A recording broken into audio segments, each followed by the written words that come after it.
We're right on the dot, 3:30. I'll call this meeting to order for the Trinidad Housing Authority Board of Commissioners meeting. Item 1, roll call. Commissioner Aragon? Yes. Commissioner Kamars? Yes. Commissioner Craig? Here. Commissioner Lynn? Yes.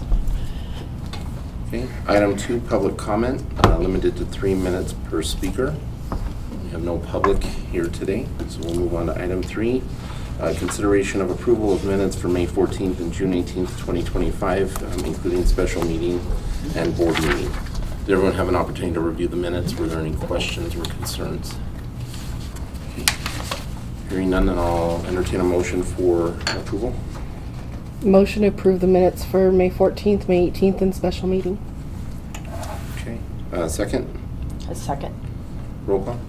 Commissioner Lynn? Yes. Commissioner Craig? Yes. Commissioner Kamars? Yes. Commissioner Aragon? Yes. Okay, item 4, financial review. And we've got quite a bit to cover. I'm hoping that you guys had a chance to review. Our fiscal year financials arrived inside of the last 7 days.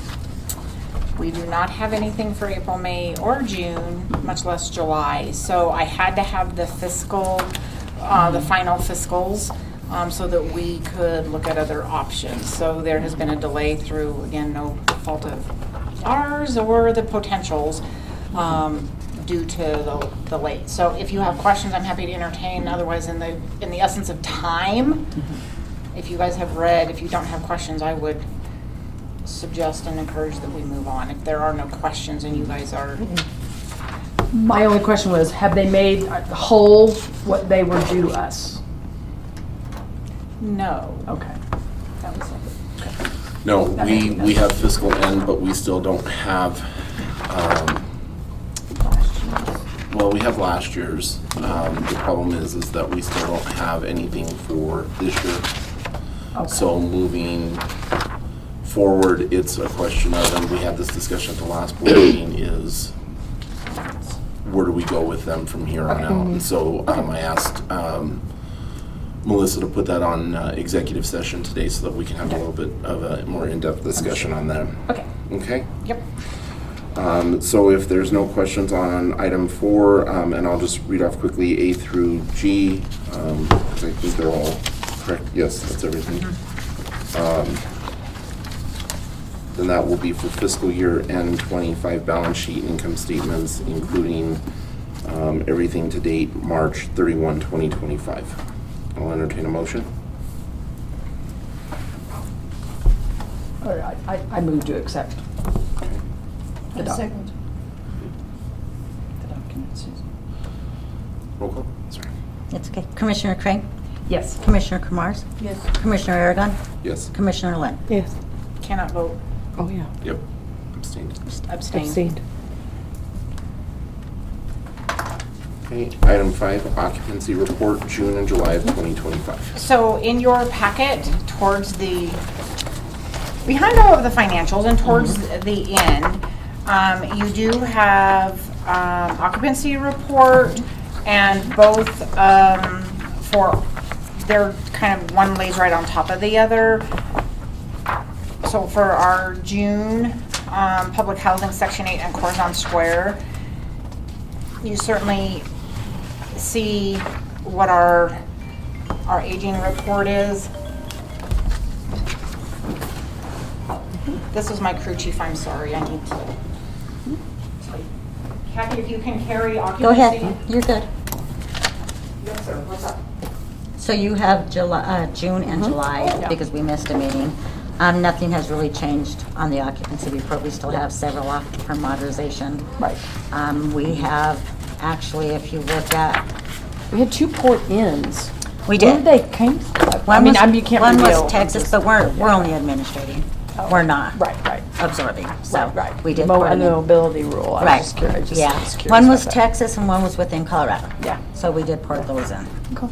And just for clarification on the offline units that are up for modernization, the 2 units that are at the 1,200, are those the ones on Carbon that we still haven't disposed of, that they're so lengthy in time? Those have been offline all the time. These aren't part Okay. of, they're part of this, but Okay. yes, those have been off for the Okay. disposal, the ones on carbon. So yes, you're right. Okay. That's good. Anywhere between 94 and 96% occupancy is good. It's Oh, typical of absolutely. any multifamily. Absolutely. Regardless, so that's good. Yeah. I'm happy with that. I mean, of course, I want it higher, but It's the nature of multifamily. it is. Yeah. It's the nature of the beast. Well, I think the good thing is we're seeing some progression now with actual offline units getting those renovations now that we can approve stuff and move on it, right? Correct.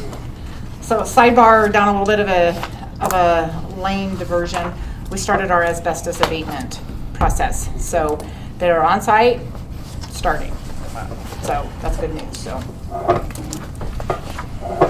If you want to just go ahead and carry it, Miss Kathy, for occupancy report, did you? So, Okay. Yes, they June, re- Are July. there any additional questions on the Yeah. occupants? so we have 196 units, 196 units. Correct. Offline, 18. yes. Yes. And total units vacant, 11. This, do you add that to it? Where are you getting 11 from? I'm just Well, trying to see. there's two different, one was 10 and one was 11. But, oh. Yeah, one It's was a change June, from one was 1 month. 11. It's Because we had June and July in both in there. You got both. So of that, to answer your question, Commissioner Kramars, the offline plus the vacant totals, makes your total. Okay. So then the occupancy rate of 94 is not correct? It is because it's calculating it, in your occupancy, it's not taking into consideration the offline. They're It's only taking essentially, the occupied ones. it's only looking at the occupied Yes. and those that are ready to be occupied. So if they're offline, essentially HUD recognizes that those are not current in inventory to be counted. Exactly. So where we would see that drop in the percentage of occupancy is as those units that are offline come online, if we don't have the families to fill those, it's gonna start dropping our occupancy rate faster.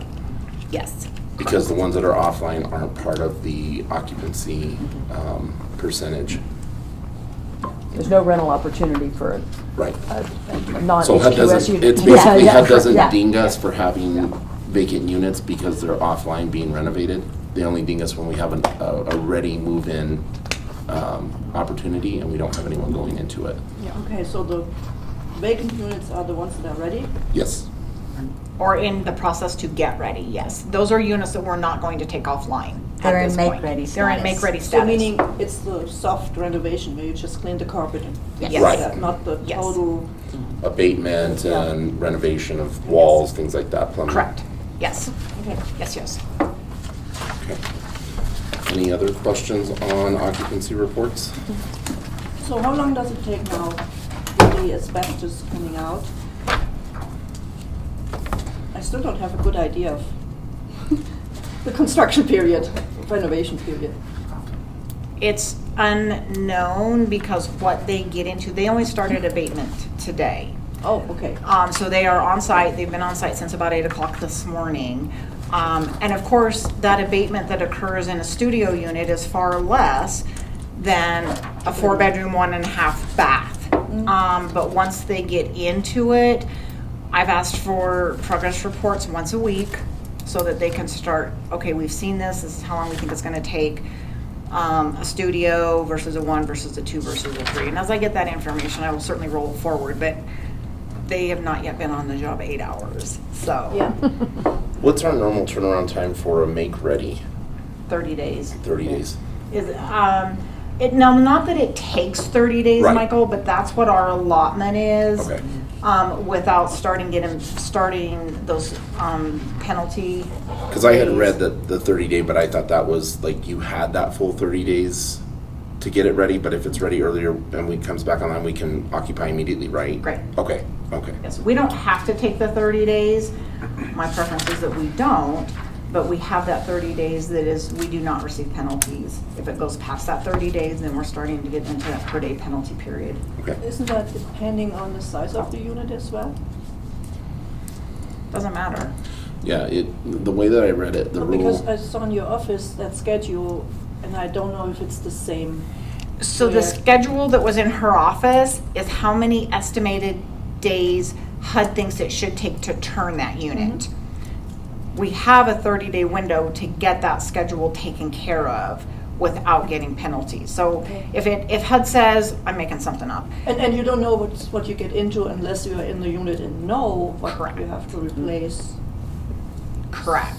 So if we get in, for example, we get into a 4-bedroom unit and we realize that it's not going to be a make-ready, that it's far deeper than that, let's just do cleaning and polishing and get it ready, then that's where Kathy and I and Rich have conversation to say, is this something that we just need to take all the way to the walls right now? Or if there's something Then it more goes in into the depth. Other bucket. Correct. Yes. We're trying to figure out where we're bucketing. But in ordinary times, HUD says you have 30 days from move out to move in without penalization. Okay. And at move out inspections, when they're done, that's when Melissa and I get the information, they bring it back, it comes to our office. Then at that point, we say, we got so much floor damage, this is not gonna be ready in the 12 days. We're gonna have to extend it to the 30, and that's when she starts delegating what direction we go with that. Now, Okay. let's say like a make ready is so, like you get in there and you think, okay, it's cleaning carpets, things like that, and then you start uncovering more and more. At what point do you then say, okay, we've got to take this offline? There again, after the inspections, they meet with Melissa and I, and we tell her, most of the time, almost 99% of the time, Melissa and I jump in our vehicles. We go assess it Yeah. ourselves. We do, and I'm sure. sometimes the maintenance frown. That's when she makes the decision, nope, this needs more work. It's too far gone for us to just Yeah, ready to it try and get it turned around. and get it turned around and get somebody else in there. And there have been so many delayed maintenance items and so many things that are just completely out of date, that if I can err on, let's make this current, we can bring it up to current code and we can make it more livable, then that's a decision. Do I have to have it to get it rented and keep it rented, or can I pull it off and make it better moving forward? And it's a case by case. I don't have a blueprint that says if this happens, I'm gonna do this, and if this happens, I'm gonna do this. Maybe I'll get there. Okay, any other questions on occupancy? So entertain a motion to approve the occupancy reports? There's actually no call for Oh, a vote that's on right. that. Yeah, Correct. it's just Thank you. informational for you. In the future on those ones, can we put informational only at the beginning so that we know? Sure. And those that are up for a vote consideration? Please. Thank you. Kathy can make that note and we'll work on it. Okay. Secretary's report, CMAP, Section 8 Housing Choice Voucher Program, item 8. Yes, so our CMAP is our housing choice voucher. That is our evaluation on how we have done the previous year. Our funding, like everything else in HUD, the higher your score, the more money you get to operate that program. So in your board packet, your CMAP letter, I outlined for you what our last score was. So we are going in the right direction. This is my second CMAP, and our first one was in the 80s, and we are mid-90s at this point. So we really are making headway. With a change in administration in Washington, D.C., housing choice voucher programs, regardless of the agency that is administering them, there will be lots of changes moving forward. But this CMAP was what our past performance was for fiscal year ending March 31st, 2025. So I'm very happy with the mid-90s. That is not a testament to my work, that is a testament to Kathy's work and Sarah, who is our housing specialist in our CMAP program, in our Section 8 program. But the commitment for them has been to house more families and administer a very, very tight budget. And so by the US Congress, which is who appoints, number one, how much money we get, number two, how many vouchers we're supposed to be filling, our agency for City of Trinidad, we're supposed to be housing at 87 vouchers. Yet Congress has not found it in their way to allow us to fund 87 vouchers. And so Sarah has worked tremendously hard this last year to house at higher than 50. And with loss, with people moving, Yeah. people passing away, we're down to right under 50. But that will not hit till next evaluation year, but this is good news. Yeah. And I'm happy. Yeah, I mean, when I saw the letter, I was like, 96%, congrats to you and the team. Yeah. That's an awesome score to have. Thank you, but having a supportive board is what allows us to excel. So What goes into that score? it is a score indicator of up to 15 indicators, and I think the letter. The letter has it broken out. Has it So broken down? the second. It's so- on page 136. So our indicators are selection from the waiting list. Our max available is 15 points, we got all 15 points. Reasonable rent, max is 20, we got 15. Rent reasonableness is not something that we necessarily can fully control. Because you have the landlord. Correct. Determination of adjusted income, it was a max of 20, we earned 20. Utility allowance schedule, max of 5, we earned 5. HQS quality control, so that's the move-in inspections, that's the semi-annual interim inspections. Max of 5, we earned 0. So that is, and this completely is working with area owners and area property managers to keep their units up to HUD standard, and that this is a weak area, and we're not alone, and this is a weak area. HQS enforcement is max of 10, we earned 0. Expanding housing opportunities, max of 5, we earned 5. Payment standards, max of 5, we earned 5. Timely annual reexaminations, max of 10, we earned 10. Correct tenant rent calculations, max of 5, we earned 5. Pre-contract HQS inspections, so that really is before someone moves in. We're going in with a HUD inspection form and inspecting, do things work, are they clean, are they the way they're supposed to be? So max of 5, we earned 5. Annual HQS inspections, of when we're setting them up, when we're scheduling them, max of 10, we earned 10. Lease up, max of 20, we earned 20. Family self-sufficiency was not applicable. That is a program that we do not offer.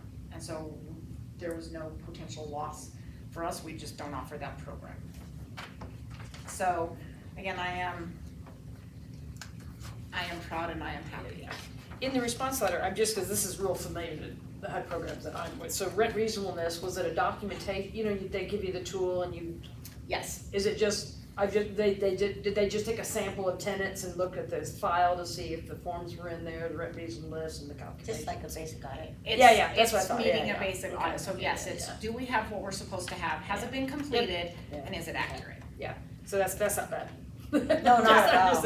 And then HQS, the quality one, that's like, I'm HQS, well, I used to be HQS qualified. Do we have plenty of people who know HQS to walk around? Yes, Okay. yes. I was just wondering why, okay. So we have those, our HQS Yeah. inspectors are maintenance staff that have been fully trained, taken a certification test. They have to do that training, Yeah.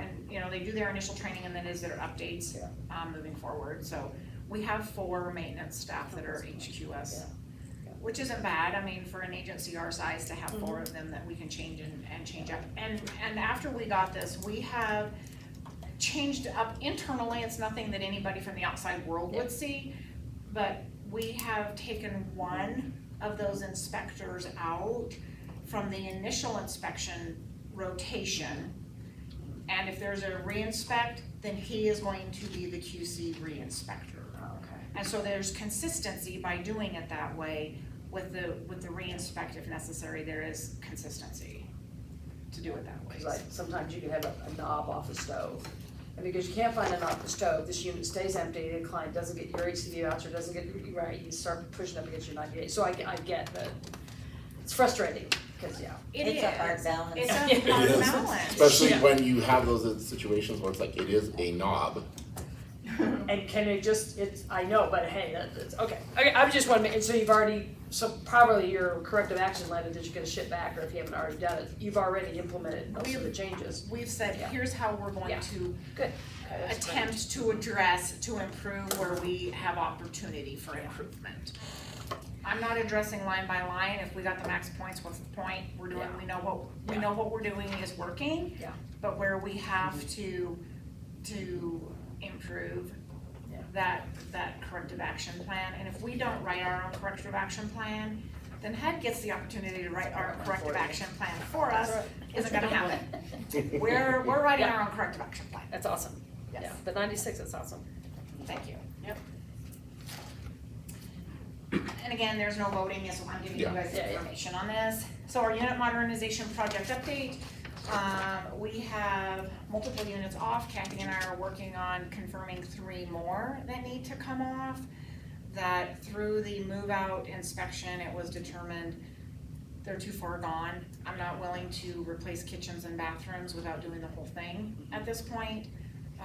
So that was true for 2 of those 3 units, and the other one is, it's, well, Do we have enough money in the HUD, in that 5-year plan for all those units? Yes, yes. she's budgeted. I have budgeted appropriately and multiple conversations with HUD that says, we have unlimited unknowns at this point because we have not done this as an agency ever. So what are we going to get in that we don't know about? Here's what I can forecast, here's what bids show, here's all of those things, and this is what the budget is built on. So you just keep on going? We just keep on going. Yep. And we communicate with HUD, hey, this is what we found. Just as I'm getting progress reports, I roll that forward to you guys. I also roll that forward to HUD to say, here's what we're finding, here's how we're progressing, here's. And it makes sense, they're the owner of the units. Correct. They need to have them at a certain state. Correct. So yes, Yeah, good. again, we have started our asbestos abatement today. We had our introductory meeting with him yesterday. We have proof and documentation of active permits that the city has said, here's your permitting period from this date to this date. We have proof of liability, we have business certifications. They are a vetted, well-established company, and this is what they do. And then we have also worked with and reached out to multiple architects to really do we had the blueprints, but they were original blueprints to 1961 to 1980. They do not address necessarily the remodeling if we're gonna increase kitchens. And yes, and so we have worked with architects on what they know that we're supposed to be doing. And then of course that information is rolled forward to whatever contractor is going to get that piece of the position. I'm excited, and when we get done, I would love to have and I've talked to Kathy about this, I want a ribbon cutting ceremony to say, here's what it was, here's the pictures of what they were for it. Yeah. Here's what it is now. Yeah. Here's what it is now. And really have have our board there and have city council there and have the mayor there I like it. and really say, here's what we were expecting people to live in prior to. And here's what we're expecting them to live in after. So I'm pretty excited about it. It is a huge undertaking. I was in a meeting with Michael earlier this week, and I said, by the time I get done with this construction project, I will be able to be a construction manager at any agency out there. I am truly, Kathy and I are getting an immense amount of knowledge every day as we work through this. Part of this whole project that we are working to modernize, very few of our units have off-street parking. And so we are incorporating off-street parking whenever possible. That may be taking little bits of front yards, that may be taking backyards. Wherever we have the most available flat land that we can put off-street parking in, that will be part of this very long, very intensive project. Some of the other projects that will go hand in hand, yes, we're remodeling the inside, we also need to be updating the outside, and we need to be fixing fences and putting gates in that actually work and give access if somebody has a riding lawnmower, including our own staff. Because as it stands now, some of our units, we're taking down fences, going in, mowing, and then putting the fence back up before we leave at the end of the day. How efficient. Tremendously, yes. So we will, and then it's also landscaping and really improving, and because we are a semi-arid town, really, what are, if we're on water restrictions, legitimately, should I be expecting that we're watering quarter-acre lots 3 times a week? Probably not. So really incorporating plants that really thrive in a semi-arid, so the yuccas. Because we have families, I don't wanna put a lot of cacti in, but there are plants that really we can incorporate into. Yeah, but don't you have to maintain green lawns based on the HUD guidelines? No, we do not, I think you're. He's just got the wrong door. I think the girls. I would say that, like, I drove around the last 3 days and looked at all our properties and like, that's what the community wants to see, that they're maintained and they're mowed and they were looking nice. And, but I know, it's like, should the public housing be the greenest lawn on the block? Sometimes it is it absolutely is, and so, but I really wanted to make that comment to appreciate that. And off-street parking, as someone who had their truck totaled on Nevada Avenue last fall when some kids smashed into it, that's just, I would think that is an amenity and an asset for all the way around, yeah. And remove, and take away a little bit of green space, a little less watering, but and have an amenity. But part of that off-street parking project is going to provide, we will purchase, professionally install, including on concrete slabs, external storage units. Because these units were never built to have a huge amount of internal storage, but they also never expected that people would have a lawnmower, have perhaps a propane tank for a grill. Those are things that cannot be up against their current primary residence. And so it also will clean up some of our yards that have lots of things put in their yards that really kind of don't look the warmest for people driving by. Yeah. And so it is a multi-tiered, multi-year, lots of dollar project. And I can't tell you that I'm gonna get it done in the next year, because I'm not.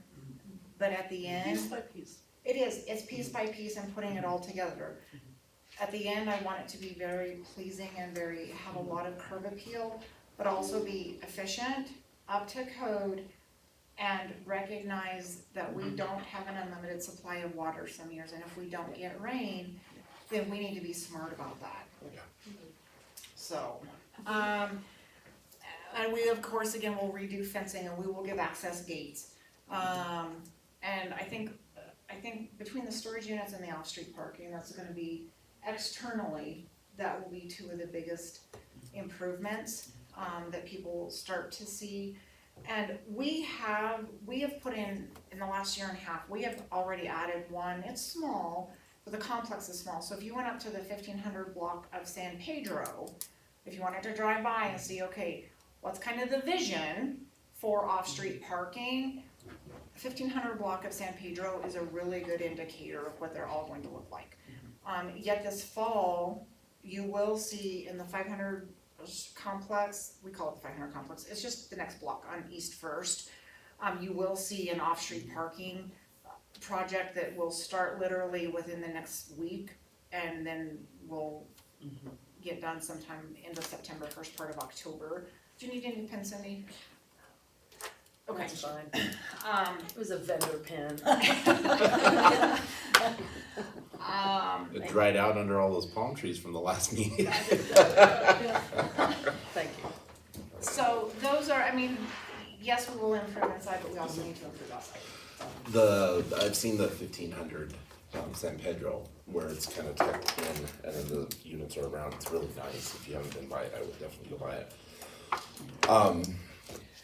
Is there concern, because we obviously live on rolling hills and ADA compliant parking has to be completely level? Are there concerns with any units that we won't be able to provide that kind of leveling? We do. We have a handful of them. Okay. And whenever possible, they are gonna have off-street parking, but if it's not possible because of the terrain, I can't change that.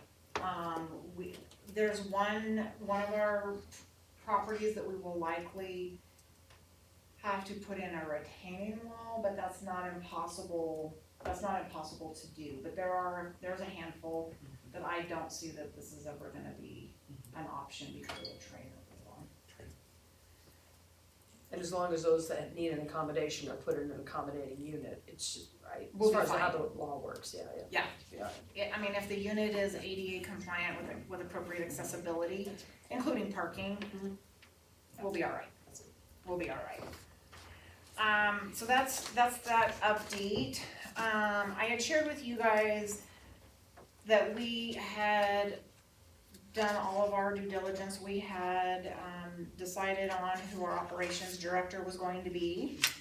I have had to give a waiver to HUD because the person that was selected through legitimately a fair employment process has a familial relationship with staff. So I have initiated a waiver to HUD.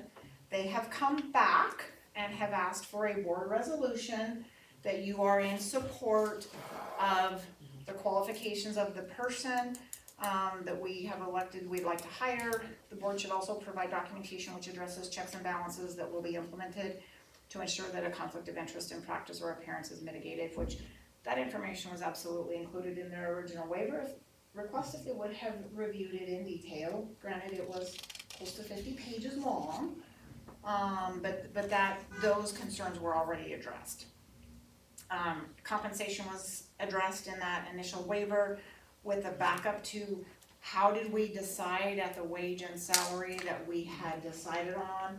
That was information that we had gained from Colorado labor market information, and then also Bureau of Labor Statistics information was also considered. Employment contract terms, I'm not doing an employment contract. The only one that has an employment contract in this agency is me, and I have it with the board. As an employee, we are an at-will state. It is a traditional at-will employment agreement situation, but there are no contracts. Because of the familial relationship, he would not report to me, he would report to Kathy. And Kathy and I have already developed a plan in place and what my standard of expectation is, so if there's coaching and discipline, it needs to be addressed. Full on, straight up, and hurry up about it, so, but we as an agency, of course, we are a frontier community, so by virtue of our size and our remoteness, we are automatically limited in the number of qualified applicants for any of our positions. It does not matter what they are. And then because we are federally funded, we have a pre-employment drug test program, we have a post-employment drug test program. Whichever that pre-employment drug test program kicks out, otherwise qualified as well.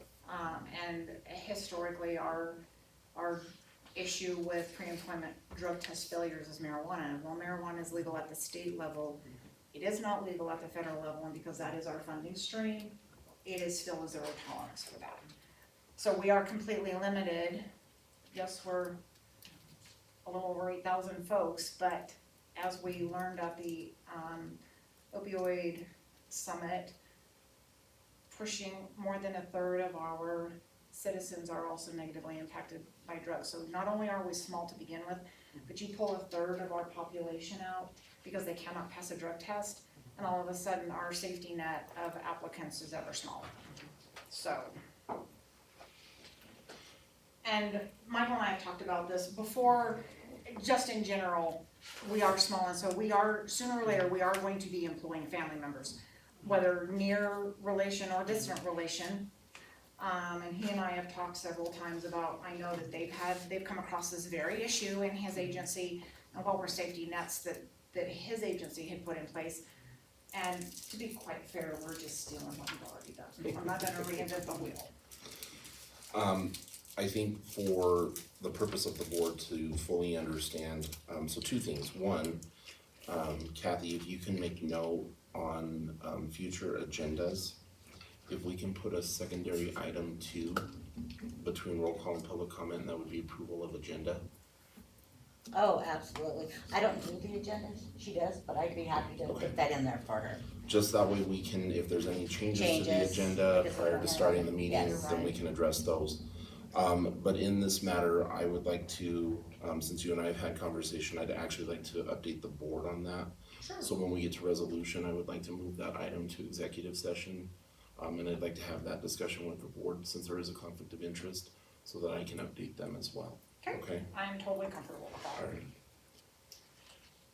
Any other items for Secretary's update? Not that I am aware of. So then we'll move on to item 7, old business. Item A, letter of agreement with Bedrock Housing Consultants LLC, new external fee accountant team. Has been signed after receiving fiscal year and 25 reports with ERLAB within the last 7 days. Yes, and so I'm not asking for you guys to make a motion in a second. I already had approval from the last meeting to go forward. I could not engage with them until we had the financials from fiscal year end, because they had to have a starting point, and that was their request. And so we are working forward. One of the great things with Lisa and her team is they will work inside of our own software, where that has been a huge limiting factor, because I know what we send the current external fee accountant, absolutely. I don't have access to their software. With Bedrock, they work within ours, and so we have instant access. We log into Saks, which is where we are all logging in every day anyway, and so we really see real time. I'm pretty excited about it. They are more expensive. That was a question I had. I read through the qualification letter or whatever, but there are no numbers, so what are they charging? It's literally the last page. It's the last The page. very last page. So they are currently, and I have played a little bit of hardball with the current external fee accountant. They have given me a new contract to sign, and I have put off, because I said I can't sign something where I don't have current data to go on. But literally, between what we are currently paying and what they are wanting would double, which falls very close in line with what Lisa and her team are proposing. And there is, of course, startup fees that we're gonna have to pay. They do not currently have a license to Saks software, so part of their startup fee is she's going to have to purchase a license and then training, because they are not familiar with Saks. And Saks is very popular, especially in smaller agencies. It is not a software that is utilized in the larger housing agencies. They are using a lot of the larger agencies are using Yardi, which we're not gonna purchase Yardi. And Bedrock has that licensing and knowledge of Saks that we use? No, they will have, that's They part will of, have they to. will have to, Okay. they will have to secure that license for them, they will have to secure the training for them, and so that is part of, there is a pretty substantial startup and initial, but part of that is securing the license and the training that goes along with it. But on a per month basis, and then our plan is to scale back over 3 to 5 years with them, so that we are completely skilled, trained, and we're ready to transition into an in-house qualified CPA. We're not yet there, and if we need to extend, Lisa is completely comfortable with extending on a year by year at that point. But at least it gives us, here's our growth that we're expecting to reach. If we don't reach that, we're okay. As somebody who has struggled to find qualified accountants Yes. in the community, what is the plan to find, because CPAs are very rare and hard to come by. Okay, I can be kind, or I can be snarky. I'm gonna try and convince Brian to come work for me. I don't know that that's gonna happen, but it's a dream. Well, he's not a but- CPA, by the way. Oh, well, there, see, thank you for ruining my dream. We have a lot of work to get to before, I am already expecting that to get a high quality CPA, if I can find somebody locally, we are going to be paying that person a pretty healthy Yeah. salary. The other thing too would be is their potential to grow within somebody into that position to go after those, because if we're looking at a 5-year time frame, that could be somebody going back to school, and Correct. we might wanna investigate support on that end, because you are gonna really struggle to find a CPA. Locally, yes. Yeah. Yes. I mean, even regionally, Yes. they're falling off, even in Pueblo, it's hard to find. It's hard. And Lisa and I had this very conversation, and I said, our expectation is, but legitimately, are we going to find? And she said, well, again, that's where, if you don't, we can extend, and we're prepared to do that. But at the end of that 3 years, I'm hoping, this is her, I'm hoping that you guys will really know, is this a long-term workable agreement that she and us will continue to be in, or are we going to transition out? Now, she comes highly, highly recommended from Pueblo Housing, and Pueblo Housing is, of course, significantly bigger than we are.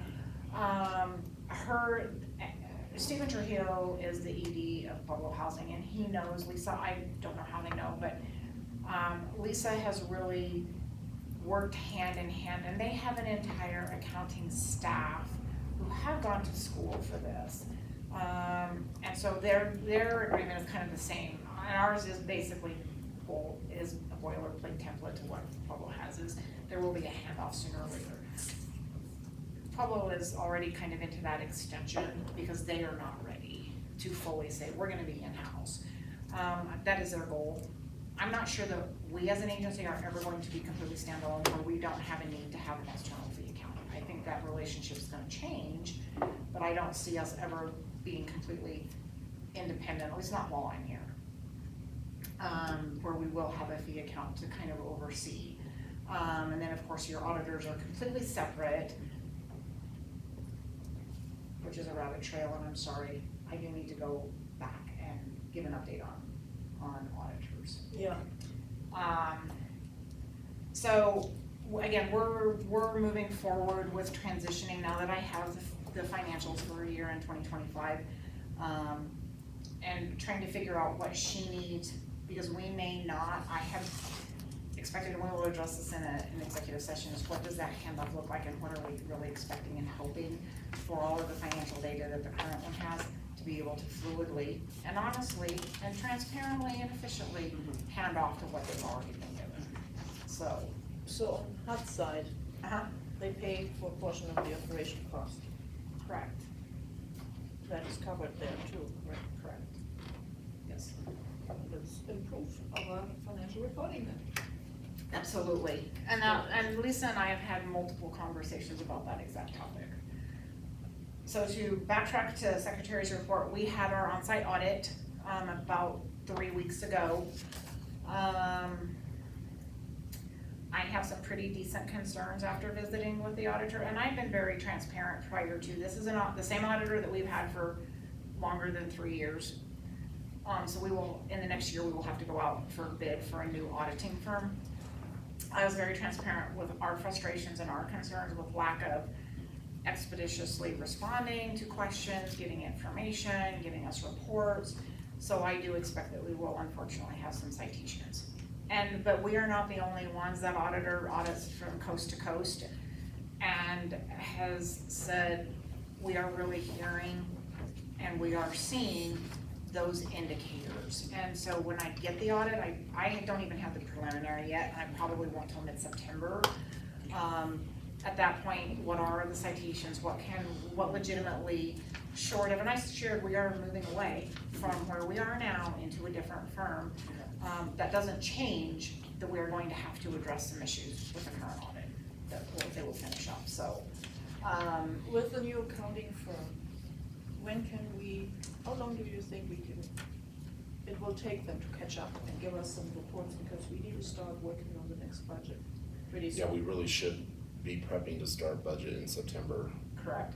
And this is a conversation that I had with her, and she said, within reason, she said, I may, as long as I have the financials, your final fiscal year end, she said, I would hope that I can get other information, but she said, it may take us 30 days. If all I have is your fiscal year end to really try to piece together, it's less, the more information that she gets. And that's something that I wish I could control, but I don't think I can. Did we already cancel the other ones? As part of the executive session discussion. Okay. With legal. Yes. Yeah, and I asked to put that on there because we need legal advice on those components, so we'll discuss those then. Yes. So, 7, jumping back, thank you for that sidebar, but old business 7B, discussion of scheduled trainings. I am proposing a work session if you are all available, the afternoon of August 27th, regular time, 3:30 to, it would be 5 shortly after, certainly by 5:30 we would be out. But that would be Board of Commissioners training rights and responsibilities from the legal perspective, in Colorado. I'm not available. I'm just coming back from vacation. Okay, so what works, and I can, The next day would work. okay, so if we're looking at the 28th, are the rest of you available at 3:30 on the 28th? I can amend my vacation's good. Do we need to look That's- into That's the September? Thursday before Labor Day, I mean, it was just. So do we need to look at into No, September? I will be honest, I am pretty well booked out Monday through Friday from now until October. Okay, I'm not kidding. Is it, we're hiring someone to train us? yes. Or, oh, so it's not a, Yeah, It's not a Zoom, he will be here via Zoom because he is not local, he is in Grand Junction. can he teach me live and record it? Be here, man. I don't think that is it. how Michael will prefer I to do know. it, so. That's what starting to about be creative. Thursday, the 11th of September? Because we have board that Wednesday. Is that too much to ask for the next day to come back?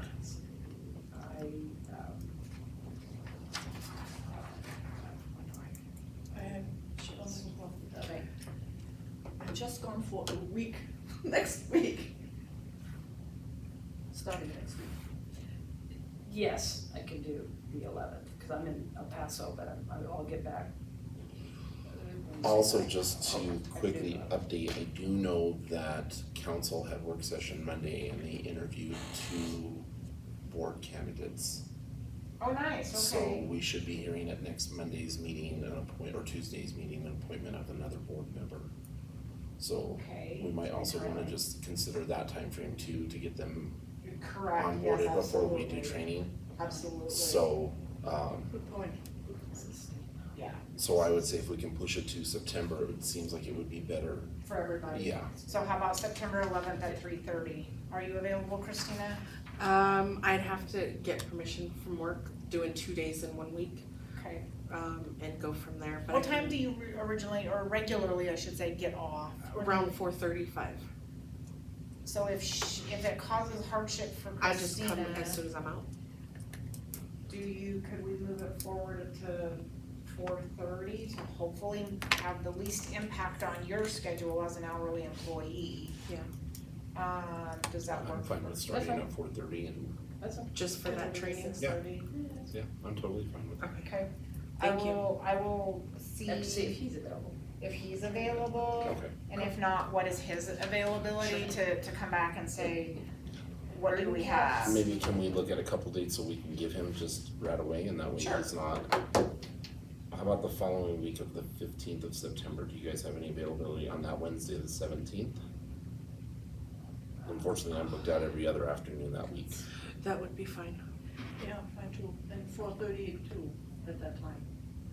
Any time would be fine. Okay. That's It's like- 2 in 1 week Yeah. that kinda kills me, but every I don't other think week or Cindy's is whatever. gonna match though on I was gonna be here, that's just when my brother comes to visit. Oh, I haven't seen him, he's never visited my home ever. Ever, any of my homes. It's Oh, just like- wow. But that's. if we're doing 4:30, That was, September 11th was an option, and what was the other? September 17th, Let's push for the 11th, but do 17. Yeah. as a maybe. secondary. As a secondary, yeah. Okay. I would say Tuesday the 16th, but I have county commissioner board meeting that day and sometimes we stay long, sometimes we're short, so I have no idea. Okay. I will see Yes. as Michael, what his availability on these 2 dates are. And then you already have fair housing training for commissioners on October 7th from 10 to 1. And that is also absolutely non-negotiable training. HUD is very plain that you have to have that training, so Kathy had already emailed, and I think we have everybody's commitment for that day. So if you want lunch, let me know. I will provide lunch, or at least refreshments, whatever that looks like, because it is it's mid-morning to early afternoon. So, and I will tell you, it is pretty intense training. I have gone through that training, and you guys have the very condensed version. We have 6-hour exact same training for staff later this month. So I have asked, can we just condense it for you folks? Staff will just have to hang out in here all day, but it is curious to see if it's been edited for executive orders. It will be a little bit interesting. Yeah, it's like- Now, Nelrod, which Yeah. all they do, they are a consultancy for housing. They are who will be providing the fair housing training. And so hopefully by October, we would have that 5th board member that would be a And all those trainings will be here? Yes, so Nelrod, because they are based in, I think, Dallas, Texas, it will be via Zoom for them, so it will be on the overhead. And then, Board of Commissioner Rights and Responsibilities training. Michael is not coming over here from Grand Junction because I'm not paying his travel. So he will be via Zoom as well. And Michael Santo is a labor attorney in Colorado, only on the employer side. I've known him for more than 20 years. He has a wicked sarcastic sense of humor, so he will make He'll comments. fit in? He'll fit in perfect. Okay. I got a text from him on another matter today, and I texted back and he goes, yeah, that's what I thought, just checking. So that's kind of the personality, but he really does know his stuff, and he works only on the employer side, and so you guys are counted as the employer side because you are our Board of Commissioners, so. Any other questions on any of the items under 6? Okay. So we'll move on to item 8, new business discussion only. So and again, possible action. this is just discussion. Century Savings and Loan, we have a CD that is renewable, that has now renewed automatically for another 12-month term. How much money? We're right at 2.9% interest on it, and we have about 84,000 in there. It is what it is, but that CD backs, because Corazon Square, that is, we have to hold all of the deposits in escrow Okay. at Century Savings and Loan. And so this is why that CD is specifically at that bank. It helps to back up that escrow account. And it's an automatic 12-month renewable, and we're right at 2.9% on the next one. We could get a little bit better if we went to another financial institution, but I'm not moving because I would have to move that escrow account, so. With those interest rates and that small amount, it doesn't really matter. Yeah. It doesn't, so. Okay. Item B, in-bank slide deck of options for checking savings accounts. So InBank has approached us about becoming, right now, our primary financial institution is First Financial, or First National. I don't know why I keep calling them First Financial. But First National Bank is our primary. InBank is trying to compete for our primary business. And I think it's in here, there was a slide deck. I'm not all about moving simply because somebody promises a whole lot. I am, but I'm not gonna withhold information from you as well. InBank is not as big, nor are they as well-known in the local market, as First National is. But they are an option and we do have a small account there as well already. It's just an operations account, it's a checking account. Yeah, but InBank is much bigger than First National. They are, because they've bought up and been bought out. They are a much larger than the local community. They're not as well established here, but they are not just in Trinidad either, and you're absolutely right, Astrid. So Bank started as International Bank in Raton, New Mexico by a person of Greek heritage who came west. He was headed to San Francisco and they laid over and met a girl. And that's how International Bank started, and then now of course they have sold and been bought out by other agencies. So their rates are not significantly better than First National. They're all literally within, It's just a question, do you wanna share the love among the banks here or not? and we already are sharing the love with every bank that we have in town, short of the credit union. So we are, again, our primary is with First National, but we have CDs and a small operations account that has, I don't know, probably 20,000 in When there. we talked earlier, you wanted to split accounts for, Operations versus, yes, especially with the requirement of having to pay on interest. That interest is not on capital funds, it can't be, it is only on operations funds. Right now, we don't separate that out. And this would be an option to say, here's our operations account, or here's our capital funds account. We could also split that at First National as well, but that payment of anything earned, any interest earned more than 500 annually is only on that operations. And that's one of the topics that Lisa, the new accountant, and I talked about, was here's our drawdowns, this is capital, this is operations, how much interest have we made in excess of that $500 only on that operations drawdown. So, and that's something that we would have to, that is new. with operations, it doesn't make much sense to save operational money in a savings account with that structure. Right. It's only more hassle than That's worth. it's worth it. Yeah. Even if you put it in a CD or so, it's like, then you block the money in case you need it, and you have to give everything above 500 back to HUD anyway. Do I see that correctly? So, I don't know, I'm completely emotionless about that.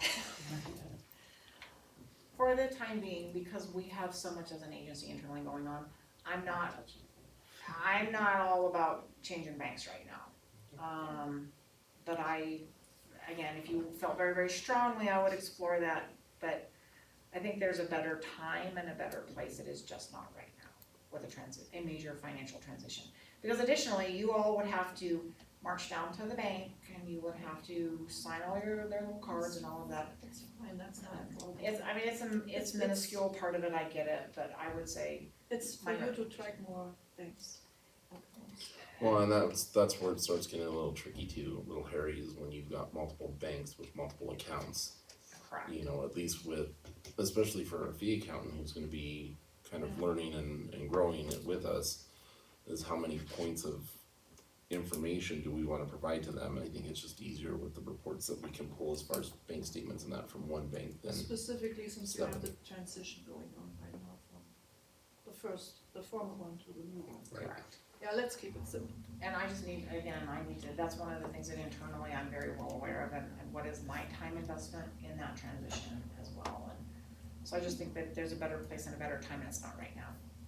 So, And you're happy with First National? yeah. Okay. Anytime I've ever had a question, we have recently completely gone to direct deposit for payroll purposes. And we just got that set up in the last 30 days. Anytime I've had a question or Kathy's had a question, we've gotten that question answered. If we've had You've got a person on the other line. Daryl Abishon is amazing with this. He does. I mean, anytime Melissa and I pick up the phone, he's taking our he calls, takes good care of us. and down he takes there. great care of us. Yes. And so there's value. There's a lot of fun. There's a value. And it does. I mean, he's very good with us and everything, so. And I'm glad you're. How's their software? Can you access it online or I can. without problems? We do. Our iBank Pro now with direct deposit, and she has an online bank for our statements. I mean, it works very well for us, and Good. I appreciate you staying simplicity. We need to be efficient and stay simple. I mean, I get the Century Savings, I mean, that does have our escrow for our security deposits down at Corazon Square, and I know you're seeing about that, but trying to spread the love for not millions of dollars, I mean, I really do like that, and it keeps things square. It keeps us more efficient. We're not a huge agency I like the know, it's metro like, area. I worked at the bank, You get it, you Yeah. know, yes. and when you have not that many accounts. Yeah. But when you have like 100 accounts and you try to move somebody to your bank, Oh, it's yeah. like open heart surgery. Yes, Well, I think with Bank, I mean, Desi just really recently took over down there, so. she did. Desi Zacharias, and so I think and she's a great person. Yeah. But, And it's good to have somebody like Mr. Auberjonois to have oh, personal he contact. answers the phone, I mean, if he doesn't, he's returning the He's call returning When I the call. call within the hour. Bank of BMO, it's like you get an AI agent, Yes. not always, but. And we have the CD over there as well, but short of the CD that we renew every 3 years, that And- is literally not a whole lot. Yeah.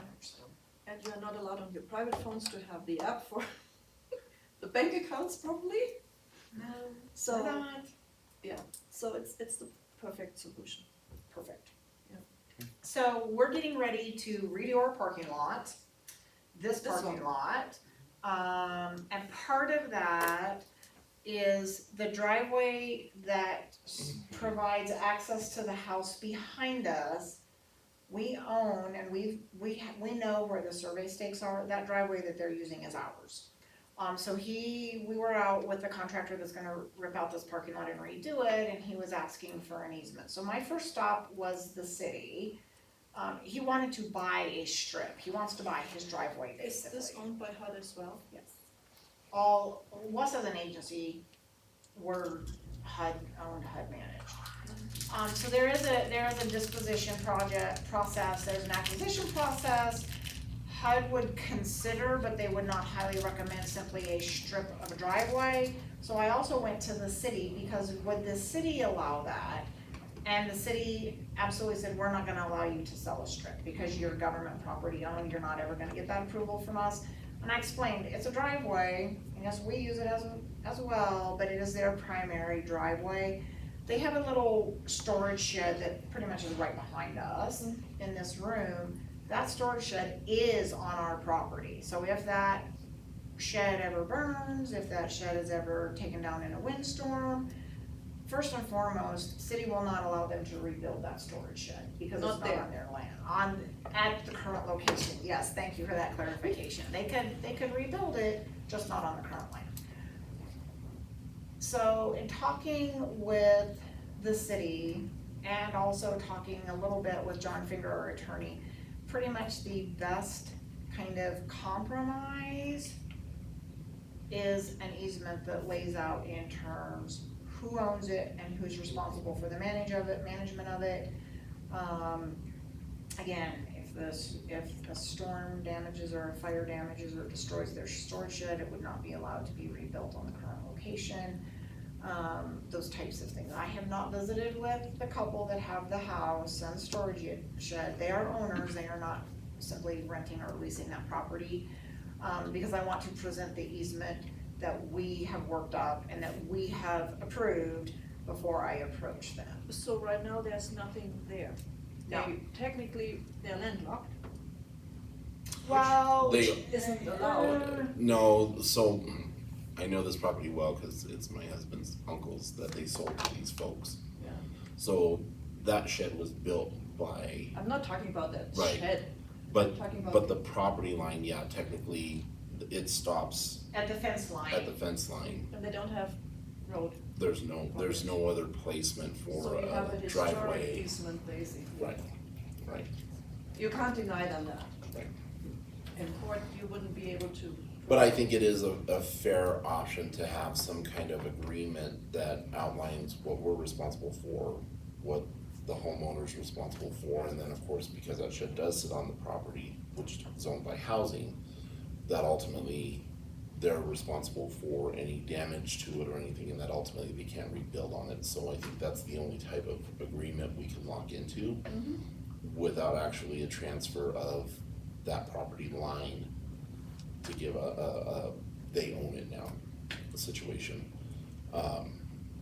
And it's at no fault of theirs with the shed, that was something that our relatives put up without asking or Yeah, yeah. verifying, probably 30, 40, 50 years ago, Yeah. so. It's probably not the only one. It was probably on a handshake. Yeah. And they very well may. But, They very well may do that. Mhm. for them, it's good because it legalizes an easement for them. If they ever wanna sell and there's no written easement, it could prevent them from easily selling. Well, and the other piece that is beneficial to them is that if we are redoing the parking lot and that alley is part of it, and we have to repave that And maintain it, and maintain it, they essentially get a new driveway. yeah. And Correct, they do, So- they get a brand new driveway. Yeah. But the limitation is they will never be able to buy it. We will own it, we will give it an legal easement, everybody will be on board, it will be on file, with the city and the county, those types of things. But that should be sufficient for them. It's more than they have right now. Right. Correct, yes. So that phone call was our item E, 8E. This is new technology that is it looks like a smoke detector, so he's gonna give you a marketing sales Really? spiel. 8E, So let's, We need we to- were just finishing item C, yes, so we need We skipped to D. hold D yes, and go to item E, which is presentation from WYND Wind. Sentry, Okay. Wind Sentry, That's smoke what and up. excessive noise detection option. yes. And I want to implement this on both sides of the system, but we need to start For this property or for? for public housing units, For other but units, yeah. not in this building, because we don't allow smoking in here. Yeah. No, we don't allow smoking in units either, but it doesn't stop people from doing it. But this becomes a report that we can run to say, we know you were smoking this day, this time, and here's the duration and the strength, so. Isn't that violating some privacy laws? No, no, No, because under HUD, when they enter into, correct me if I'm wrong, but when they enter into a lease agreement with us or any kind of agreement, to occupy the property, right, they have to abide by the rules that we set forth.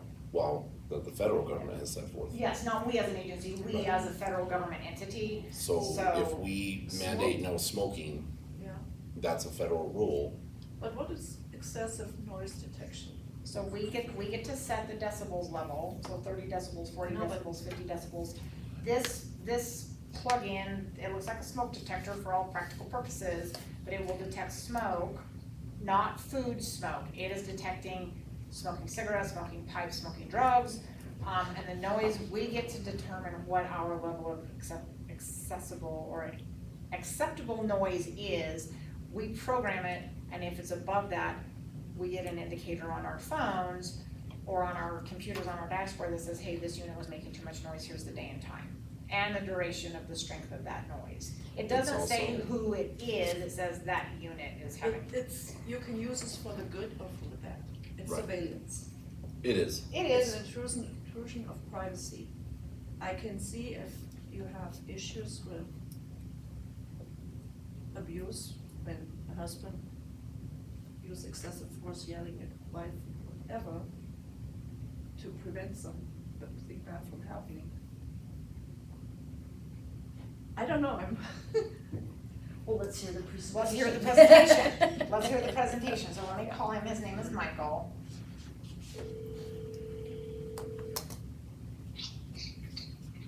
Hi, Melissa. Hello, Michael, I have you on speaker. I do not have you on the overhead, but I have my Board of Commissioners here. So I have Chairman Michael Aragon, he is our Chairman of the Board. Our Vice Chair is Cindy Crane, and then Commissioners Astrid Kramars and Christina Lynn. And then Kathy, my Deputy Director, is in here, and then I'm in here. So you have the phone, so you can share with us the same information that you shared with me on the technology for smoke detection and noise detection. Okay, can you give me a couple minutes to get set up? I can do a presentation through Teams? Is that what you would like me to do? Or what I can also do is send you a link. If you'd like to see the video, I've not been able to get Teams to behave, but I can send you a link to Zoom and we can throw that up there. Okay, so email it to me and I will access my email in the conference room. And then I'll try to launch it. We've been having a little bit of some issues, technology-wise the last few days as well. So we're gonna see if this is gonna work. Right. Worst case scenario, we can do Q&A, and I'm happy to answer the questions, and I'm happy to also set up another call for any board members that want to dive deeper. Okay. And I can play the video. Okay, let me do this. I'm going to hang up here for the moment. I'm going to log in. I'm going to send you the Zoom link, and then I'm going to jump on Zoom. And if you don't get the link in the next 3 or 4 minutes, that's a problem. You should get it in the next minute or two. So can you text me that, because then I'll just launch Zoom right off with that link, with that ID Okay. and those types of things. Perfect. All right, I'll text it to you right now. Perfect, thank you. All right, we'll be. Okay, so he's gonna, as soon as he texts me the link, we will connect.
Good?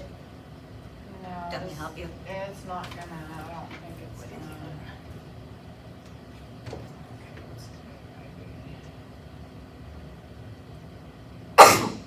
Bless you. Sorry.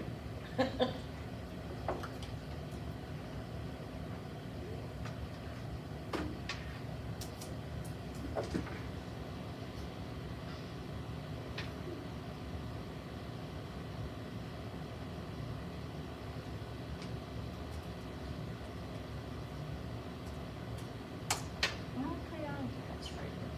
Debbie sent you that. Alrighty.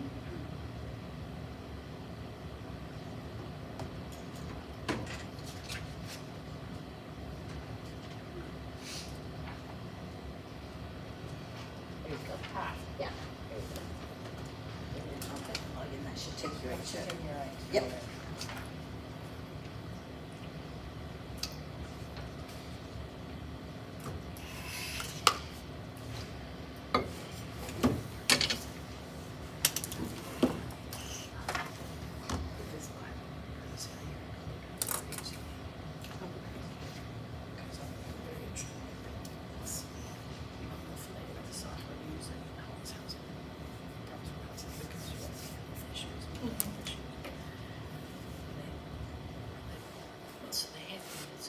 You good? It doesn't like that. So it's all security. The smoke detectors aren't anywhere near the stove. They're in the hallway, in my bathroom. So every time I take a shower, my smoke detector goes off. I know, and if you put in the toast. But no, there's not even one near the kitchen. Because it'll go off all the time. And my daughter did one in the bathroom every time, the steam. And so I moved, come on, I'm headed, moved to the other. Oh, but there's one in the kitchen too. And it goes off, it gets cherries. I'll probably sit there with the fan or something. So I'm not really, so we had this because of, people with college disorders. Project-based housing, this is accommodated, and most of it is because it's just, it's for safety. If someone's having a crisis. I see. Yeah, they sound, yeah, it's a privacy. It's been, I'm sorry, from 8 a.m. to 10 p.m. we would make Colorado. We would make all the noise you want. Between 10 p.m. and 8 a.m. I did. Too loud, whatever. But in between there, yeah. It could be a compliance, or a good neighbor, or a complaint. Well, I even, I put, there is an actual, right? After so much time, a good neighbor was sick because I didn't call the police. Yes. You're connected now. Do you mind if I dim the lights a little bit Oh, so you you're get a fine. good Go ahead. sight of it? Not The to Gold go back. kids went to school today, because I had, Goals started on Monday. okay, yeah, because I saw. Yeah, because I have one in Goal, I have one in Trinidad, Yeah. and I have one in the college. College starts on Monday. Can you see us and hear us?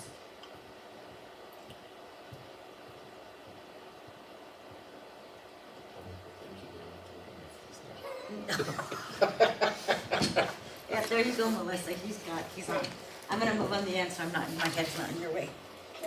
Okay, Yay, I can hear you. perfect.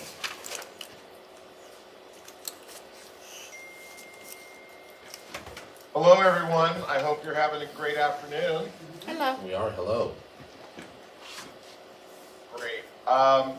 Let's start with Q&A. Did you have any burning questions about our solution? I'm happy to get that out of the way.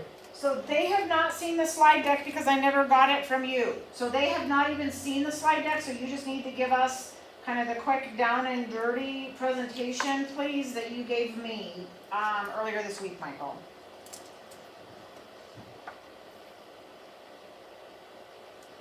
Sounds great. And I heard you, but there was a little audio issues. So interrupt me if you have trouble hearing me. Can you hear me okay, though? Yes, we can hear you just fine. Can you hear me? Great. One thing we can do is if the audio gets really bad, I can mute here, you can mute there, and you can call me on the cell phone. That's just a backup. I have a slide presentation here I can go through very quickly. Do you see my screen? Yes. Great. So very quickly, why wind is in this market is because our customers who, we've been in business for 10 years, and we got into the cigarette, marijuana, vape detection arena in the last 2 years because our customers said everything they saw in the market was inaccurate, and there's a big problem. As we researched it, we found that there's quite a bit of exposure to property damage due to smoke, especially if you have tenants that have been in there a year or more. One of the things I talk about is making sure you protect yourself. Just like you buy fire insurance, you don't wait till the building burns down, you get the fire insurance to prevent that, and knock on wood, hopefully you've never had to use it. With us, you're going to use this every single day because we know smokers in the units will cause damage, and whether you have to paint it a couple times with kiln, a lot of times it is beyond that and can be very expensive because cigarette and marijuana can get into the floors, the ceilings, the walls. We've had property management companies tell us about ripping the walls out and having to treat down to the studs. So it can get very expensive. The other piece is exposure to insurance premium increases and fire. You have fire detectors in there already, but that tells you when the fire has already started, and many times that's too late. Our system is going to protect you by weeding out the people who are not following the rules and violating the terms of the lease by smoking in the apartment, because there is $360 million each year spent because people weren't attending to their cigarettes. Close to 8,000 fires a year. So it's a real thing, and being able to prevent that is obviously a plus. And then there's health hazards for anybody who's around. So our solution is this disc here. It looks kind of like a smoke detector. It's circular, but there's no buttons, there's no words, so tenants don't know what it is. It just plugs into an outlet, so there's no electrician required, there's no IT people required. We pre-program these units so they can go into the units. It's the only solution in the market that does cigarette, marijuana, and vape. And most vapors are either vaping nicotine and marijuana to go undetected, but it still causes damage and it's still breaking the rules. So being aware of it and being able to deal with it is helpful. We also have a decibel meter in the unit, so there is no PII collected. PII stands for personal identifiable information. We're not recording voices, we're not taking videos. What we're doing is we're logging a number. So if somebody's too loud in a unit, for whatever your threshold that you choose to set, we'll show you that number and how long they were making too much noise. You can see the applications and documenting and preventing parties from disturbing other tenants or people with the TV too loud or the stereo too loud. But there's another use to be a safety device, because if you have very loud events, kids playing with firecrackers, or God forbid somebody using a gun, this will help you be aware of exactly where the problem is so you can take action before problems occur. How do we alert you? Through SMS. Anybody who wants to be on this can have SMS, email. As you can see here from the screen, you see the mobile app there, everyone?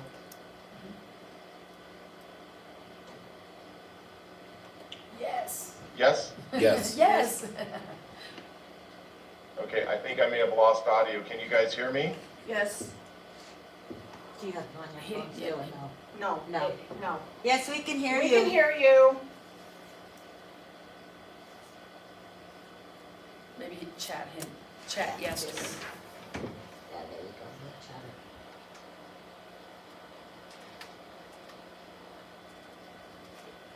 Melissa, I am calling you now. Let's mute the audio.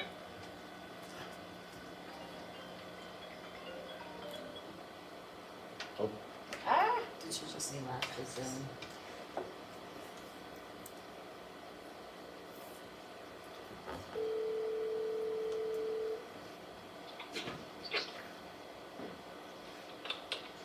We could hear you. I don't know that you could hear us telling you that we could hear you, but we could hear you. Okay, let's do this. Let's move forward, and if you mute Sorry, I have to get out of this here. If you mute your...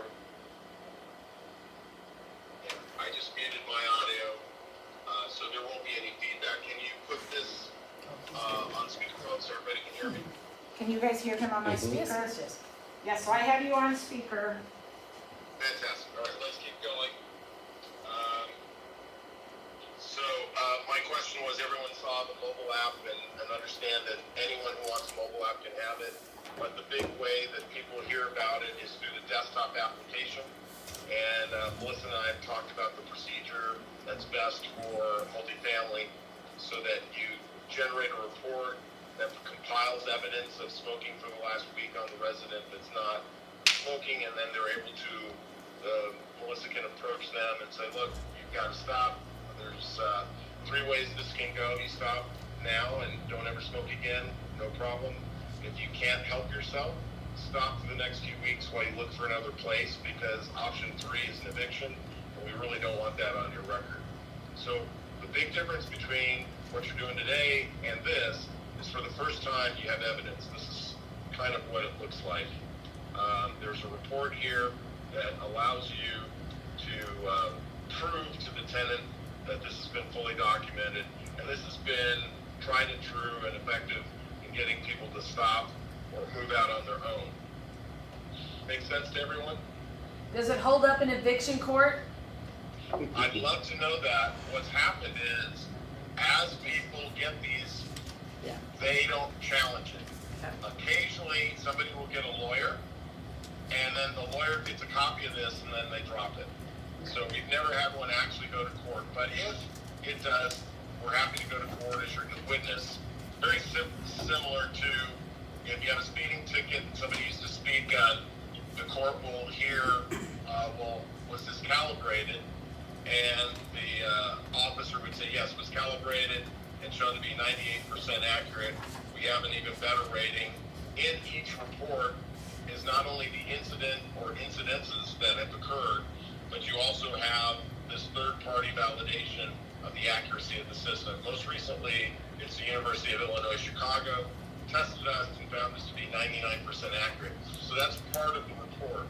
So the process is, you collect the data, run a report. You probably have a dozen or more incidences. Each one, you timestamp, date stamped, and has the unit number. And then you have, as part of that same report, more data about the history, how the system was built, how it's calibrated, how it works, and then you have this third-party validation at the back of that same report. So it's all in one report that Melissa and the team can print out as needed. Does that make sense? Yes. Okay, some of the customers we have, obviously lots of hotels, but very much into multifamily, CRM residential. They have multiple locations. They're a management-only company, and yet they've come back to us again and again and continue to grow with us.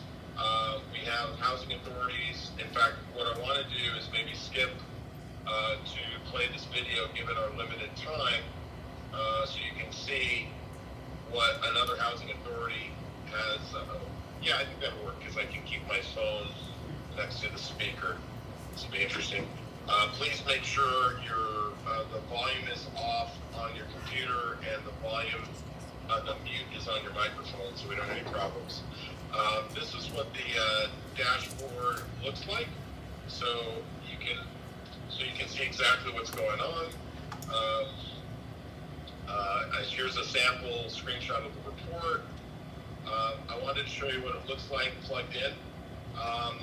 Again, we pre-program these with your SSID and password from the Wi-Fi, and then we will take your numbering convention of the property, so unit 101, 102, what have you, and each one will be pre-programmed, so we create a digital twin in the cloud. This allows you to receive it and just plug it in. It takes about 3 minutes to plug in. One question people ask is about tampering. This is highly tamper resilient, and what I mean by that is we've had people try to unplug the unit. The team will be notified immediately if somebody tries to unplug it, or if Wi-Fi is lost. you'll be notified for that.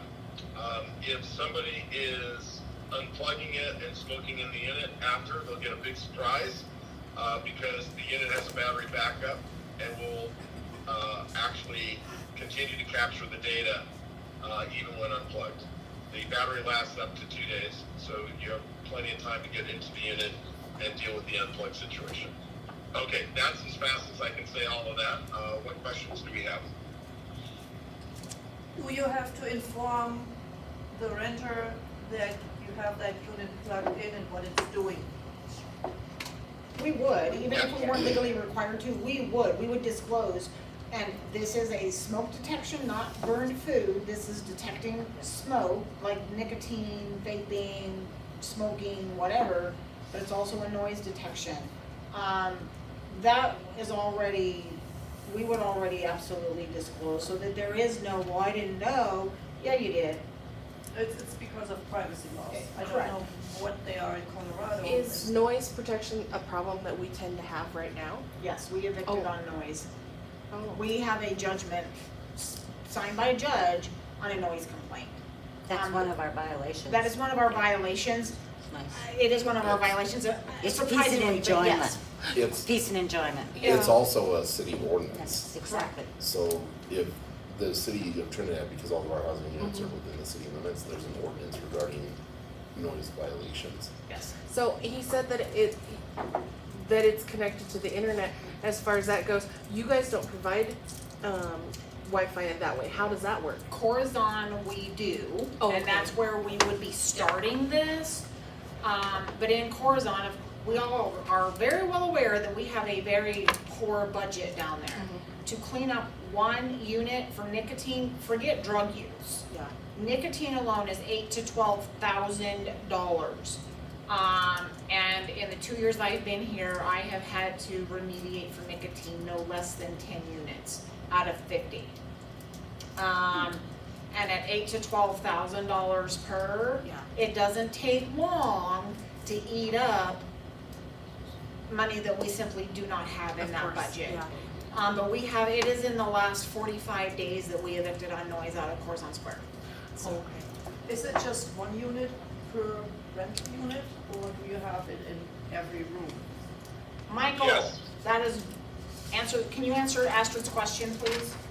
Yes, one unit, the capability is to cover up to 1,500 square feet. We do have customers that have 2,000, 3,000, 5,000 square feet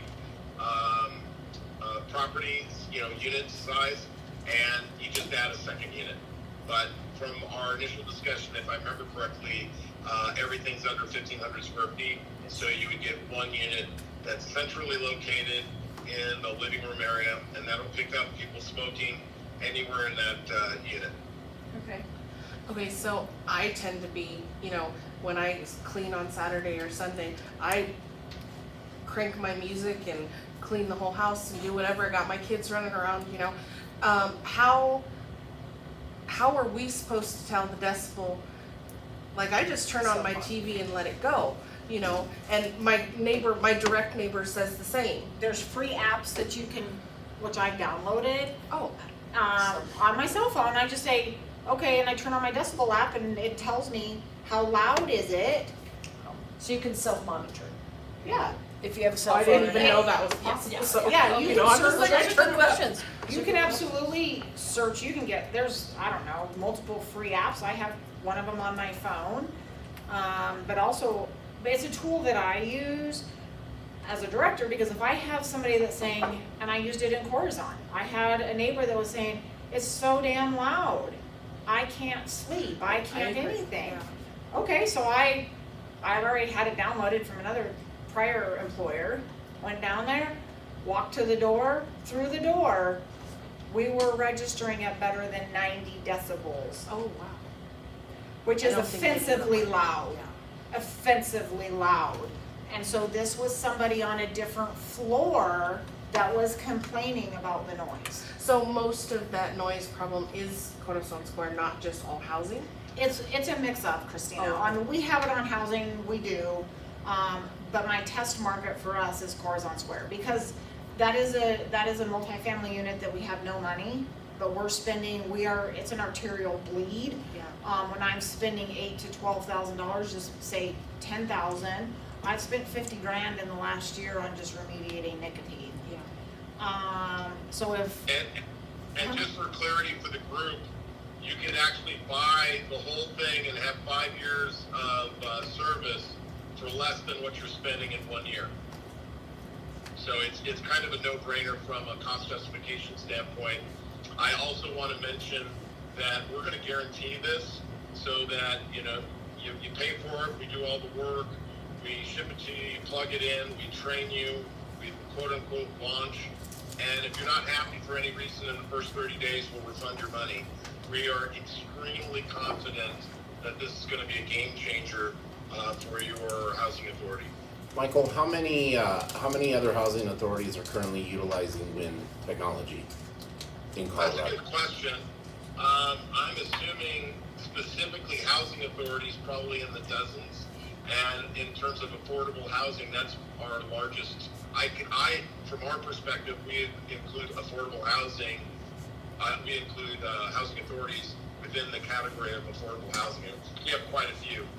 In fact, I'm very short on time because this time slot, I thought we were going to be done by now, but I'd really like to play this video because you'll hear from another affordable housing property manager, and I think you'll get a lot of value not only on their experience with the product, but how they use it, how they went from almost a dozen people down to 0 violators.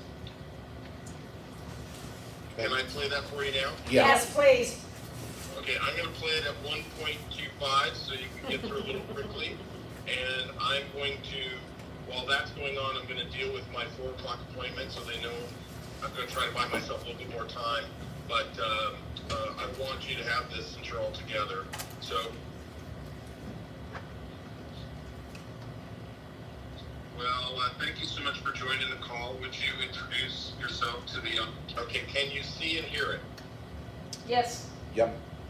Okay, I'm going to set you up here, and then I will come back at the end of the video, okay? Audience, your name and organization, your title.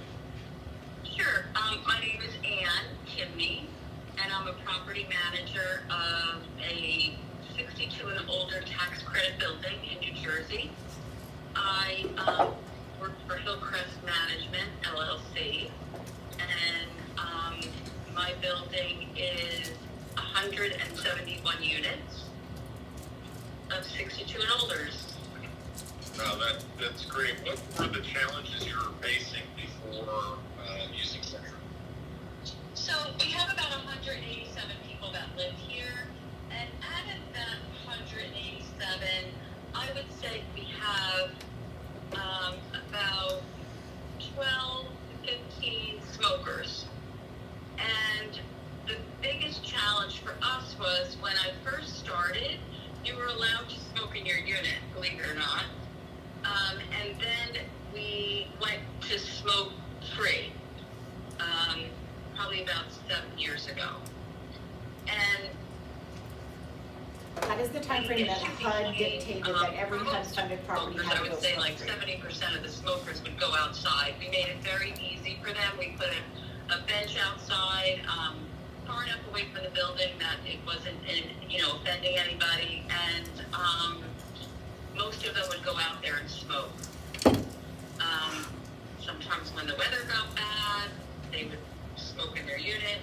Or sometimes some of them would just choose late night, mostly, or weekends, they would just choose to smoke in their unit.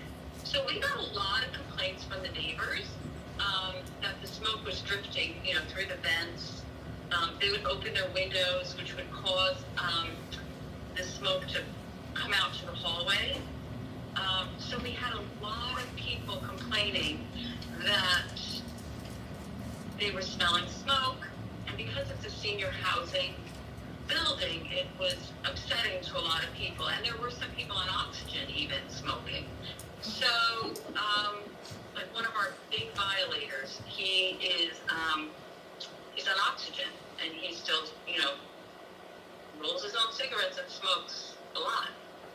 He told me he goes out every hour on the hour. He goes out and smokes. So we had a lot of constant complaints about smoking, as do my coworkers have that same problem. I understand that's a tough situation to deal with. Why did you choose Century? Well, one of my coworkers heard about it and brought it up. We have weekly conference calls with our boss, and he kind of put it out there. And just as he was talking about it, I was having a real big problem with one of my tenants who was totally denying that she was smoking, but she was clearly smoking. And I went into her neighbor's apartment, and I went into her bathroom, and I could smell the smoke on her bathroom towels of the non-smoker neighbor. So when my coworker brought that he heard about this technology and he heard about you guys, after the call, I went into my boss and I asked, could we be like the, my boss was a little skeptical, and I said, well, could I be the pilot program? Like, let's put it in my building first before, because everybody, when my coworker Paul brought it up, everyone jumped on it right away and was, asking our boss if we could, do it. And so he said, well, I need more information. So I am lucky enough where my boss or his office happens to sit in my building. So I was able to, right after the call, get into him and say, hey, I'm willing to be the guinea pig. Can we try it? So that's kind of how I got to get it first. What has been the results now that you've been using Century? So what was interesting is we had Simon from your company come out to our site to kind of walk through. What I loved about it is you've made sure that our building had the capability, the Wi-Fi connection. He also talked about how eventually it's going to go Bluetooth, but at the time we installed, it was about our Wi-Fi. So he was able to go unit to unit, like hallway to hallway, and make sure there was enough Wi-Fi, I guess, in the building to support it. That was our first step. And as soon as we put the units in and the devices in the units, right away, we explained to every tenant, especially to the smokers, that this device was going to notify me and the staff that you're smoking if you decide to smoke. And that we gave them we didn't tell them this, but we sort of said, let's give it 30 days, let's just see what happens. And this way, we told them that it was going to detect smoke, but we weren't going to do anything major to them if they did smoke for the first 30 days. Right away, we got notifications. Right away, day 2, day 3, my phone started getting beeping of 3 or 4 people that were continuing to smoke. So what it did was, it stopped a lot of them, but there were 3 that continued to smoke. So I went from maybe 8 or 9 people violating every once in a while to down to 3. I went to each one of them and I showed them the graphs because, you guys, you get that nice graph on your cell phone. I showed them that, exactly what time they were smoking, when the smoke cleared, and the next incident if they smoked again. So I was able to talk to them right away and say, hey, look, you're smoking. 2 out of the 3 stopped immediately, never smoked again, and went outside. And then I had one who decided to tamper with the unit. She got a fan and she blew the smoke away from the unit, which didn't work. I still got notified. And then she put a plastic bag around the unit, the device, and put the fan. Still, I got notified. So I was able to show her that she was still smoking. And, it went from denying to but I just only had 1 cigarette. So it definitely changed the dialogue. And it was really, really easy for me as a landlord to enforce our no smoking policy. So instead of starting an eviction process, I spoke to her family and said, listen, she's continuing to smoke, and it's best you find another place for her that allows smoking or has a balcony that she can walk out on. because she's choosing not to go outside. And what she would do is she would go outside for about a week and then she'd start smoking again in her unit. So after I had a bunch of data, which was really easy, the way you guys run the reports, it's simple. I brought it to her family. I sat down with her adult kids and said, you're probably better off finding a place that doesn't have these devices. Because she can't live in a place that has these devices because she's choosing to break the rule and she's going to get an eviction. You don't want an eviction on your record because there's going to be nowhere for her to live after this unless you guys want to have her move in with you. And they didn't. So for me, it was very easy to support her. And I kind of went to the family and said, listen, I love your mom. She's awesome, but she's smoking. And this is a non-smoking building. And we can't let her stay. And they totally, within 30 days, she was out. And everybody else since then, I've had no smoking in my building. And so my coworkers are jealous because the problem is that the non-smokers really are offended by the smoke, you know? And I also, to backtrack, I had one other guy who's vaping, and I kind of had the same conversation with his kids. He's a marijuana smoker, and then he decided to get into this vaping, and he assured me he wasn't smoking, and then I said to him, in a conversation with him, I said, hey, by chance are you vaping? And he said, yeah.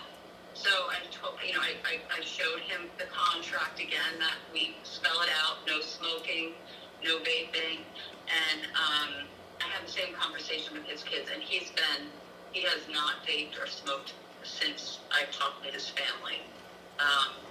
So it definitely works. I mean, I highly recommend it. I was just going to ask you, how would you rate the support from Wind? Oh, the support's been great. Especially in the installation phase, you know, we had a lot of questions. We had to work with our attorney also. And so you guys have been great with actually explaining the technology to my boss and to the attorney, because they wanted me to have every tenant sign something before we installed, because they were worried about, just sort of invading people's privacy, right? So, because of the technology and the support from the company, they felt very comfortable about moving forward with that. And then how would you rate the technology itself of Century? Oh, unbelievable. It's amazing. It's unbelievable. I mean, when I think Simon was here in our building, I'm not sure if it was him or one of your other colleagues, but they actually showed me, they vaped in my office. They, asked permission. I said, yes, I want to vape. And so right away it detected the vaping, which I think is really cool. But really vaping isn't our issue as much as smoking. And what's really nice is even if it's the weekend, I just get a text notification and I can wait till Monday morning and go see, when I did have those violators, it was nice. I was able to technology's so amazing. Even like my example with the woman who was trying to tamper with it, and you guys assured me that if you tamper, you're going to get notified that you're tampering, and I have had, we have some units that turn over, so we actually unscrew the device to paint, and I know when the painters are in there because I'll get a notification that the device is being tampered with. So the technology is spectacular. Thank you for that. What would you say to a company considering Century for their multifamily property? I would say if you have smokers and you have non-smokers complaining about, do it. No regrets. No regrets. It's definitely do it. Because it really does make the non-smokers, everybody's happy about it. you know, because the majority of the people are so happy because they feel safer. You know, and I didn't realize this until after we put it in, and I talked to, you know, we had a meeting, a tenant meeting, and we explained the device. We actually, when they signed their lease, their new lease, we actually had some conversations about the technology. And I didn't realize it was awesome. There's a lot of seniors who are nervous. You know, in New Jersey, there's been some fires, apartment building fires, because smokers fall asleep or leave a cigarette burning. So our insurance company was very interested in the technology because I was explaining it to them. And our tenants, which is the piece that I didn't realize, that our tenants were feeling so much safer and happier that we have this technology. Well, Anne, thank you for being a customer. We're excited about getting the next building going. So when Kevin gets back, there you go. What did you all think? It answered all my questions, so, yeah, great. Any questions from you? Any questions Chairman? from the board? No, this moment. And again, my target market is Corazon Square, because we already have Wi-Fi down there. But we have, again, it's $8,000 to $12,000. We have 2 units right now. One's a drug unit. But that building, you were allowed to smoke until 7 years ago. Yeah. And so we have one, it's already tested positive for nicotine, not the drug unit. The other one, she didn't smoke in there, but not to say that her family and friends didn't, or someone prior. I can't charge back that roughly $10,000 to her because she was not a smoker. The drug unit, you bet I'm going to. Because we knew she was smoking in there, cigarettes as well as everything else that she was doing. But at least, am I ever gonna get anything? Maybe not, but when we get that building cleaned up, then when I can run a report that says, no, you're smoking, here's when you started, here's when you ended, I can tie that back to them. And it does become, if I have to go to eviction, it does become part of that eviction case. But also, if they move out on their own, okay, that's fine. That doesn't stop us from billing back and charging back. And that then does stay on their record till it's paid off. So I am sold on, I just know how much money we're spending and how much, but in addition to the money, it's how much staff time. That $8,000 to $12,000 is one single contractor. That's not the staff time that is in addition to that on the cleanup and readying. And then after that whole process has been cleaned by the contractor, we're still going back in and we're doing our make-ready preparation, which again is staff time. So it's not just that $8,000 to $12,000. There's additional money that is attached from our agency side. Yeah. Michael? Yes? Mrs. Astrid, I have a question. What data are you collecting, or do we have access to the data that those things collect for, in our case, the housing authority? So let me show the slide. Do you see the slide deck as I change it here? Yes. Okay. So you have access to all of the alerts and all of the detail as to what was the intensity of smoke, what was the length of time they smoked, what was the date stamp, time stamp, the unit number. So you have that for all the units where you have our protection, which is why customers put them in every unit. The same way you don't insure half your property, you insure 100% of your property, because you never know where the violator's going to be. Are you collecting, you as Sentry, are you collecting, or do you have access to that data? Yes, you have because access to it. You can print it out in the report of all of the, and that's really the whole point, is that we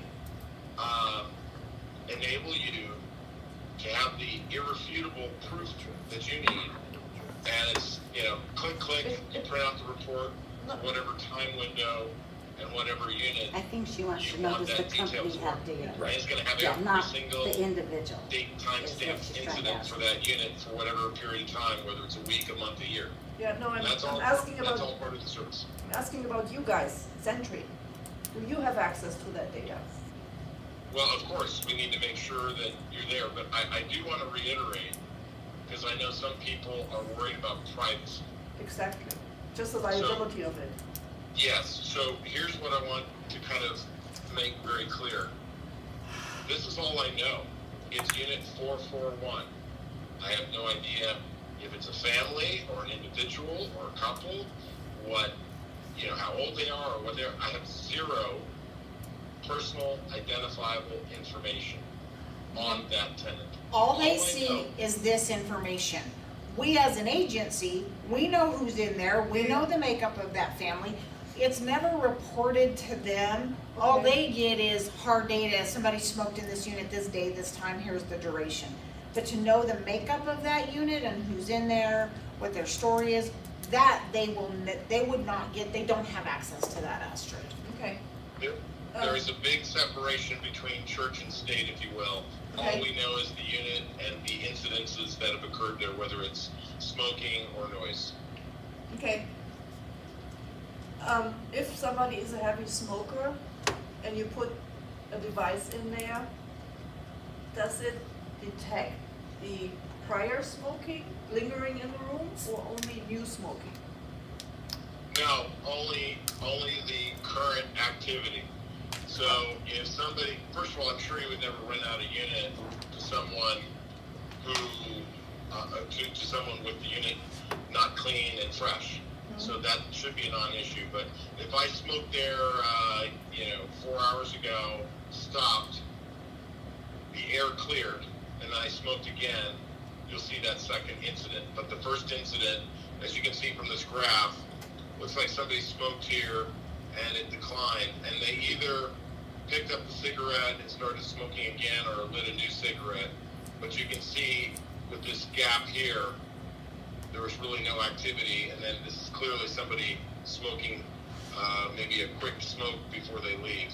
So we have a lot of data that lets us know what's going on. Okay. On the noise detection, you only measure the noise level, not what was spoken, correct? That's correct. Correct. And it's a feature you can decide to use or not use. It's just included in the package. I highly recommend it for multifamily because I've rented in my college days, and my number one complaint was my neighbors making too much noise. And so being able to document it, being alerted, and the thresholds are completely set by you. So you can say, hey, don't bother me unless it's a sustained noise above this decibel level for more than 5 minutes. So that's the setting. You may say, during the day, I'll tolerate, 85 dB, but at night, I want it to drop to 65.